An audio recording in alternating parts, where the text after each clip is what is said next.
Music ಬೇಡ sir, ಮಾತಾಡೋದು ಕೇಳಲ್ಲ. Thank you sir. Okay, music ಬೇಡ ಆಯ್ತಾ? ಓಕೆ, ನಾನೇ ಹೇಳಿದ್ದು, ಸಾರಿ. ಸೊ ಡೆಫಿನೆಟ್ಲಿ ನಾನು ಜಾಸ್ತಿ ಮಾತಾಡಲ್ಲ, ಬಿಕಾಸ್ ನಾನು ಲಾಸ್ಟ್ ಟೈಮ್ ಹೇಳಿದ್ದೆ, ನಾನು ಮಾತಾಡೋದು ಅದಕ್ಕೆ ಅರ್ಥ ಇರಲ್ಲ. ಸೊ ನಾವು ಮಾಡೋ ಕೆಲಸ ಯಾವತ್ತೂ ಮಾತಾಡಬೇಕು ಅಂತ. ನಾನು ಏನು ಮಾತಾಡ್ತೀನಿ ಅಂದರೆ, ಈ ಕಾನ್ಸೆಪ್ಟ್ ಏನಕ್ಕೆ ಮಾಡಿದ್ವಿ ಅಂತ ಅದ್ರ ಬಗ್ಗೆ ಒಂದು ಸ್ವಲ್ಪ ಹೇಳೋದಕ್ಕೆ ಇಷ್ಟಪಡ್ತೀನಿ. ಅದೇ ನೀವು ಮಾತಾಡೋಕೆ ಮುಂಚೆ ನಮ್ದು ಒಂದು ಕ್ವೆಶ್ಚನ್. ಸೊ ಏನಾದ್ರು ಕ್ರಿಯೇಟಿವ್ನೆಸ್ ನೀವು ತರ್ತಾನೆ ಇರ್ತೀರಾ, ಬಟ್ ಇವತ್ತು ಕಪಲ್ ಅಂದ್ರೆ ರಿಯಲ್ ಲೈಫ್ ಜೋಡಿಗಳನ್ನ ಇನ್ವೈಟ್ ಮಾಡಿದೀವಿ ಸ್ಪೆಷಲ್ ಗೆಸ್ಟ್ ಆಗಿ. ಅವರೇ ನಮ್ಮ ಗೀತೆಯನ್ನ ಲಾಂಚ್ ಮಾಡ್ತಾರೆ. ಬಟ್ ವೈ ಅಂತ ನಮ್ಗೆ ಹೇಳ್ಬೇಕು. ಅದೇ ನಾನು ಅನ್ಕೊಂಡೆ ನನ್ನ ಗರ್ಲ್ ಫ್ರೆಂಡ್ ನ ಕರೆದು ಮಾಡೋಣ ಅಂತ, ಬಟ್ ನನ್ನ ಗರ್ಲ್ ಫ್ರೆಂಡ್ ಇಲ್ಲ ಅಂತ ನಮಗೆ ಗೊತ್ತಾಯ್ತು. ನಿಜವಾಗ್ಲೂ ನಾವು ಅನ್ಕೊಂಡೆ ಹೆಂಗ್ ಮಾಡೋಣ, ಸ್ವಲ್ಪ ಸ್ಪೆಷಲ್ ಆಗಿ ಮಾಡಬೇಕು. ಬಿಕಾಸ್ ನಾವೆಲ್ಲ ಇನ್ನೂ ತುಂಬಾ ಹೊಸಬರು ಈ ಇಂಡಸ್ಟ್ರಿಗೆ. ಸೊ ಜನರಿಗೆ ಹತ್ರ ಆಗ್ಬೇಕು ಅಂತಂದ್ರೆ ನಮ್ ಸಾಂಗ್ ಸುಮ್ಮನೆ ನೋಡೋಲ್ಲ, ಏನೋ ಒಂದು ಸ್ಪೆಷಲ್ ಅಂತ ಅನ್ಸಿದ್ರೆ ಅಷ್ಟೇ ನೋಡ್ತಾರೆ. ಲವ್, ನಮ್ ಸಾಂಗ್ ಬೇರೆ ಲವ್ ಸಾಂಗು. ಸೊ ಹಾಗಾಗಿ ಏನ್ ಮಾಡೋಣ ಅಂತ ಅಂದಾಗ ನನಗೊಂದು ಥಾಟ್ ಬಂತು. ಸೊ ರಿಯಲ್ ಲೈಫಲ್ಲಿ ಯಾರೆಲ್ಲ ಲವ್ ಕನೆಕ್ಟೆಡ್ ಇದ್ದಾರೆ, ನನ್ಗೆ ಯಾರು ತುಂಬಾ ಅಟ್ರಾಕ್ಟ್ ಆಗಿದ್ದಾರೆ, ಅವ್ರನ್ನ ಕರೆದು ಲಾಂಚ್ ಮಾಡ್ಸೋಣ ಅಂತ. ಸೊ ಅದರಲ್ಲಿ ಟಾಪ್ 5 ನನಗೆ ನನ್ನ ತಲೆಗೆ ಬಂದಿರುವಂತವ್ರನ್ನ ನಾನು ಕರೆದಿರೋದು. ಮೊದಲನೇದಾಗಿ ಗುರುಕಿರಣ್ ಸರ್. ಏನಕ್ಕೆ ಅವರು ಅಂಡ್ ಅವ್ರ ವೈಫ್ ಪಲ್ಲವಿ ಅವ್ರನ್ನ ಕರೆದಿದ್ದು ಅಂತಂದ್ರೆ, ಹೇಳ್ಬೋದು, ಎಲ್ಲರೂ ಹೇಳ್ಬೋದು, ಅವ್ರು ಲವ್ ಮಾಡಿ ಎಲ್ಲ ಅಲ್ವಾ, ಅವ್ರ ಅರೇಂಜ್ ಆಗಿದ್ದಾನೆ ಮದುವೆ ಆಗಿರೋದು. ನನಗೆ ಅವ್ರ ತುಂಬಾ ಪರ್ಸನಲಿ ಗೊತ್ತು. ನನ್ಗೆ ಎಲ್ಲಾ ಸಿನಿಮಾಗೆ ಗುರುಕಿರಣ್ ಸರ್ ತುಂಬಾ ದೊಡ್ಡ ಸಪೋರ್ಟರು. ಬಟ್ ಮದುವೆ ಅಂದ್ರೆ ಅರೇಂಜ್ ಮ್ಯಾರೇಜ್ ಆದ್ಮೇಲೆ ಈ ರೇಂಜ್ ಲವ್ ಮಾಡಿರೋರು ನೋಡಿಲ್ಲ ನಾನು. ಸೊ ಹಾಗಾಗಿ ನಾನು ಅನ್ಕೊಂಡೆ ಇದನ್ನು ಲವ್ ಮ್ಯಾರೇಜ್ ಕೋಟದಲ್ಲಿ ನಾವು ಆಡ್ ಮಾಡ್ಬೋದು ಅಂತ ಗುರುಕಿರಣ್ ಸರ್ನ ಕೇಳಿದೆ. ಅಂಡ್ ಅವ್ರು ಪಾಪ ಮಂಗಳೂರಲ್ಲಿ ಇದ್ರು. ನನ್ನೊಂದು ಕಾಲ್ಗೆ ನಾನು ಬರ್ತೀನಿ ನಿಮಗೆ ಸಪೋರ್ಟ್ ಮಾಡೋದಕ್ಕೆ ಅಂತ ಅವರು ಅಂಡ್ ಅವ್ರ ವೈಫು ಇವತ್ತು ಬಂದಿದ್ದಾರೆ. Thank you so much. And ಅದಾದ್ಮೇಲೆ ನಾನು ಹಿಂಗೆ ಥಿಂಕ್ ಮಾಡಿದಾಗ ಇನ್ನೊಂದು ಲವ್ ಯಾರನ್ನ ಹುಡ್ಕೋದು ಅಂತ ಬಂದಾಗ, ನಮ್ಮ ಹೋಟೆಲ್ ಗ್ಯಾಂಗ್ ಇತ್ತು ಬಿಗ್ ಬಾಸ್ ಅಲ್ಲಿ. ಅಲ್ಲಿ 2 ಸಾಲಿಡ್ ಲವರ್ಸ್ ಇದ್ರು. ಒಂದು ನಮ್ಮ ಆರ್ಯವರ್ಧನ್ ಗುರೂಜಿ ಅವರು.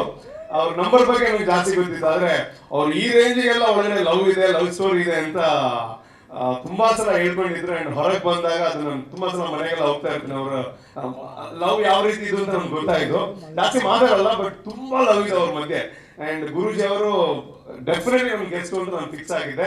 ಅಂಡ್ ರಚಿತಾ ಮೇಡಮ್, ನೀವು ಕೂಡ ಬಂದಿದ್ದಕ್ಕೆ thank you so much. And ನಿಮ್ಮ ಪ್ರೀತಿಯ ಕಾಣಿಕೆ ನಿಮ್ಮ ಮಗಳು ರಜಾ ಆಲಿಯಾ. ಓಕೆ, ಅದು ಆಬಿದ್ ಆಲಿಯಾ ಯಾವಾಗಲೂ ಕನ್ಫ್ಯೂಸ್ ಆಗುತ್ತೆ, 2 ಹೆಸರಿರೋದ್ರಿಂದ ಹಾಡೆಲ್ಲ ಮಾಡಿದ್ದೀನಿ. ಆಲಿಯಾ ಆಬೇದ, ವೆಲ್ಕಮ್ ಆಯ್ತಾ. ಅಂಡ್ ಅದಾದ್ಮೇಲೆ ರೂಪೇಶ್ ರಾಜಣ್ಣ ಅವ್ರು ಏನಕ್ಕೆ ಅಂತಂದ್ರೆ, ಬಿಗ್ ಬಾಸ್ ಅಲ್ಲಿ ಒಂದಿನ ರಾತ್ರಿ ಅಂದ್ರೆ ಮನೆಯವರೆಲ್ಲ ಬರುವಂತ ಟಾಸ್ಕ್ ಇತ್ತು. ಆವಾಗ ಅವ್ರ ಹೆಂಡತಿ ಬಂದಾಗ ಅವ್ರ ಕಾಲಿಗೆಲ್ಲ ಬಿದ್ರು ಅಂತ ಒಂದು ಸನ್ನಿವೇಶ ನೀವೆಲ್ಲ ನೋಡಿರ್ತೀರಾ. ಸೊ ಪ್ಯೂರ್ ಲವ್ ಏನು ಅಂತ ಅವ್ರು ಪ್ರೂವ್ ಮಾಡಿದ್ರು ಬಿಗ್ ಬಾಸ್ ಅಲ್ಲಿ. ಸೊ ಹಾಗಾಗಿ ಡೆಫಿನೆಟ್ಲಿ ಟಾಪ್ 5 ಅಂತ ಬಂದಾಗ ರೂಪೇಶ್ ರಾಜಣ್ಣ ಅಂಡ್ ಅವ್ರ ವೈಫು, ನಮಗೆ ಅಕ್ಕ ಅವರು. ಸೊ ಅವ್ರು ಕೇಳಿದ ತಕ್ಷಣ ನಾನು ಅವ್ರ ಹತ್ರ ಕೇಳಿಲ್ಲ ನೀವು ಎಲ್ಲಿದ್ದೀರಾ ಅಂತ, ನನ್ಗೆ ಹಿಂಗ್ ಫಂಕ್ಷನ್ ಇದೆ, ಗುರೂಜಿ ಮತ್ತೆ ರೂಪೇಶ್ ರಾಜಣ್ಣ ಅವ್ರಿಗೆ ಅಫಿಷಿಯಲ್ ಆಗಿ ಏನು ಕರೆದಿಲ್ಲ, ಹಿಂಗಿದೆ ನೀವು ಬರಬೇಕು ಅಷ್ಟೇ ಅಂತ ಪಾಪ ಬಂದಿದ್ದೀರಾ. Thank you so much. ಅದಾದ್ಮೇಲೆ ವಿನಯ್ ಗೌಡ ಅವ್ರನ್ನ ನಾನು ಏನಕ್ಕೆ ಚೂಸ್ ಮಾಡಿದೆ ಅಂತಂದ್ರೆ, ನಾನು ಇಲ್ಲಿ ತನಕ ಅವ್ರನ್ನ ಮೀಟ್ ಆಗಿಲ್ಲ. ಬಟ್ ಪಾಪ ಒಂದೇ ಒಂದು ಫೋನ್ ಕಾಲ್ಗೆ ನಾನು ನೋಡ್ತೀನಿ ಅಂದ್ರೆ ಒಂದಿನ ಮುಂಚೆ ಮಾಡಿದ್ ನಾನು, ಇಲ್ಲ ನಾನು ನೋಡ್ತೀನಿ, ನಾನು ನೋಡಿದ್ದೀನಿ, ನಿಮ್ ಸಿನಿಮಾ ಬಗ್ಗೆ ಕೇಳಿದೀನಿ, ಡೆಫಿನೆಟ್ಲಿ ಫ್ರೀ ಇದ್ರೆ ಬರ್ತೀನಿ ಅಂತ ಹೇಳಿದ್ರು. ಆಮೇಲೆ 10 ನಿಮಿಷ ಕಾಲ್ ಮಾಡಿ ಡೆಫಿನೆಟ್ಲಿ ಬರ್ತೀನಿ ಅಂತಂದ್ರು. So sweet of you. But ಈ ಕಪಲ್ನ ಏನು ಚೂಸ್ ಮಾಡಿದೆ ಅಂತಂದ್ರೆ, ವಿನಯ್ ಅವರು ನಂತರ ಬಿಗ್ ಬಾಸ್ ಒಳಗಡೆ ಹೋದಾಗ ಅಂದ್ರೆ ನಾವು ಸ್ವಲ್ಪ ಸಾಫ್ಟ್ ಆಗಿ ಆರಾಮ್ಸೆ ಹೋಗ್ತಾ ಇದ್ದೀವಿ ಮುಂದೆ. ಅವರೆಲ್ಲ ಎಲ್ಲರನ್ನ ಎದುರಿಸಿ ಒಂದ್ ಸ್ವಲ್ಪ ನೆಗೆಟಿವ್ ಎಲ್ಲ ಸ್ಟಾರ್ಟಿಂಗ್ ಅಲ್ಲಿ ಜೋರಾಗಿತ್ತು. ಆವಾಗ ಅವ್ರ ವೈಫು ಅಕ್ಷತಾ ಮೇಡಮ್ ಅವರು ಅವ್ರ ಪರ ನಿಂತಿರೋ ರೀತಿ ನೋಡಿದ್ರೆ, ಸೋಷಿಯಲ್ ಮೀಡಿಯಾದಲ್ಲಿ ಅವ್ರು ಏನ್ ಗಂಡನ ಬಗ್ಗೆ ಮಾತಾಡಿದ್ರು ಅಂಡ್ ಅವ್ರ ರಿಯಲ್ ಲೈಫ್ ಲವ್ ಸ್ಟೋರಿನ ಕೇಳಿದಾಗ ನನಗೆ ಡೆಫಿನೆಟ್ಲಿ ಅವ್ರು ಇದ್ರೆ ಈ ವೇದಿಕೆ ಇನ್ನೂ ಚೆನ್ನಾಗುತ್ತೆ ಅಂತ ಅನ್ನಿಸ್ತು. ಅವ್ರಿಬ್ರು ಬಂದಿದ್ದಕ್ಕೆ thank you so much Vinay and Akshata ma'am, thank you so much. And ಇನ್ನೊಬ್ರು ನಮ್ಮ ಕ್ಯಾಟಗರಿ ಅವರು ಅಂದ್ರೆ ನಾನು ಆಂಕರು, ಅವರೇ ಆಂಕರು, ನಿರಂಜನ್ ದೇಶಪಾಂಡೆ. ಅವ್ರು ಇನ್ನೂ ಆನ್ ದ ವೇನಲ್ಲೇ ಇದ್ದಾರೆ, ಟ್ರಾಫಿಕ್ ಅಲ್ಲೇ ಇದ್ದಾರೆ. ಆದಷ್ಟು ಬೇಗ ಅವ್ರ ವೈಫ್ ಬರ್ತಾರೆ ಅಂತ ಅನ್ಕೋತಾ ಇದೀನಿ. ಅಂಡ್ ಅವ್ರು ಏನಕ್ಕೆ ಅಂತಂದ್ರೆ, ಅವರು ಹಾಗೆ ತುಂಬಾ ಮಾತಾಡ್ತಾರೆ. ಇಬ್ರು ತುಂಬಾ ಆಕ್ಟಿವ್ ಕಪಲ್ ಅವರು. ಸೊ ಅವರ ಪ್ರೀತಿ ಕೂಡ ಒಂದು ರೀತಿಯಲ್ಲಿ ತುಂಬಾ ಅಟ್ರಾಕ್ಟ್ ಆದಂತ ಒಂದು ಕಪಲ್ ಅಂತ ಹೇಳ್ಬೋದು. ಅವರು ಇನ್ನು ಸ್ವಲ್ಪ ಹೊತ್ತಲ್ಲಿ ನಮ್ಮನ್ನು ಸೇರ್ಕೋತಾರೆ. ಸೊ ಇದು ನನ್ನ ಕಾನ್ಸೆಪ್ಟ್. ಇವತ್ತು ಈ ಲವ್ ಹಾಡನ್ನ, ಲವ್ ಯು ಅನ್ನುವಂತ ಸಾಂಗ್ ಅನ್ನ ಇವ್ರು ಸೇರಿ ಲಾಂಚ್ ಮಾಡಿದ್ರೆ ಒಂದು ವಿಶೇಷ ಅರ್ಥ ಬರುತ್ತೆ ಅಂತ ಅನ್ಕೋತೀನಿ. ಅಂಡ್ ಸಿನಿಮಾ ಬಗ್ಗೆ ನಾನು ಅದೇ ಒಂದು ಜೆನ್ಯೂನ್ ಆಗಿರುವಂತ ಎಫರ್ಟು. ಅಂಡ್ ಇದೊಂದು ಸ್ಟ್ರೇಟ್ ಆಗಿರುವಂತ ತುಳು ಸಿನಿಮಾ, ಅಂಡ್ ಕನ್ನಡದಲ್ಲೂ ಬರ್ತಾ ಇದೆ, 2 ಭಾಷೆಯಲ್ಲೂ ಬರುವಂತಹ ಸಿನಿಮಾ. ಸೊ ಹಾಗಾಗಿ ಇಲ್ಲಿ ನಿಮ್ಮೆಲ್ಲರ ಪ್ರೋತ್ಸಾಹವನ್ನು ಬಯಸ್ತಾ ಇದ್ದೀನಿ. ನೀವು ಪ್ರತಿ ಸಲ ಬಂದು ಪ್ರೋತ್ಸಾಹ ಮಾಡ್ತಾ ಇದ್ದೀರಾ. Thank you so much.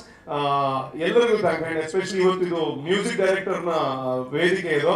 ಅವ್ರಿಗೆ ಬಂದಿಲ್ಲ ಏನಕ್ಕೆ ಅಂತಂದ್ರೆ 24ಕ್ಕೆ ನಮ್ಗೆ ಮಸ್ಕತ್ತಲ್ಲಿ ಪ್ರೀಮಿಯರ್ ಶೋ ಇದೆ. ಸೊ ಕೆಲಸಗಳು ಮುಗಿದಿಲ್ಲ, ಸೊ ಹಾಗಾಗಿ ಅವ್ರ ಪಾಪ ಮ್ಯೂಸಿಕ್ ಮಾಡ್ತಾನೆ ಇದ್ದಾರೆ ಅಲ್ಲಿ. ಸೊ ಅವ್ರಿಗೂ thank you so much. And ನನ್ನ ಪ್ರೊಡ್ಯೂಸರ್ಸ್ ಏನು ಅವ್ರಿಗೆ ಬರೋದೇ ಇಲ್ಲ ಎಲ್ಲರೂ, ಅವರು ಏನೇ ಇದ್ರು ನಾವಿದೀವಿ ಮುಂದೆ ಹೋಗುವಂತ ಪ್ರೋತ್ಸಾಹ ಮಾಡ್ತಾ ಇರ್ತಾರೆ. ಅವ್ರಿಗೆಲ್ಲ ಥ್ಯಾಂಕ್ ಯು. ಅಂಡ್ ಬಂದಿರೋಂಥ ಎಲ್ಲರಿಗೂ ಥ್ಯಾಂಕ್ ಯು.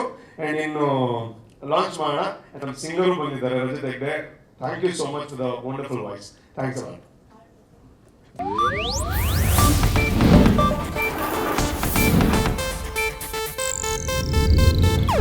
ಇದು ಏಷ್ಯಾನೆಟ್ ನ್ಯೂಸ್ ನೆಟ್ವರ್ಕ್ ಪ್ರಸ್ತುತಿ.